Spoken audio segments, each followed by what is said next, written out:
नमस्कार, मैं कुसुम और आप देख रहे राजस्थान धड़कन न्यूज़। लोहार पंचमुखी बालाजी दरबार में बालाजी के मंदिर पर गुरु पूर्णिमा का पर्व बड़े धूमधाम से मनाया गया।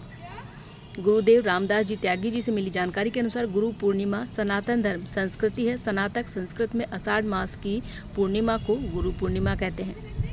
भक्तों के लिए भोजन की व्यवस्था की गई।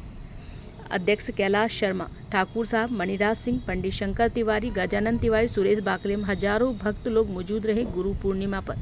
Bureau report Ramprasad Joshi. जगदीश जी का आशीर्वाद हमें प्राप्त है और भगवान से प्रार्थना करते हैं कि ऐसे सदगुरु बाबा सभी भक्तजनों को मिले और बाबा जी के बताए हुए मार्ग पे हम सब चलने के लिए कृत संकल्प करें।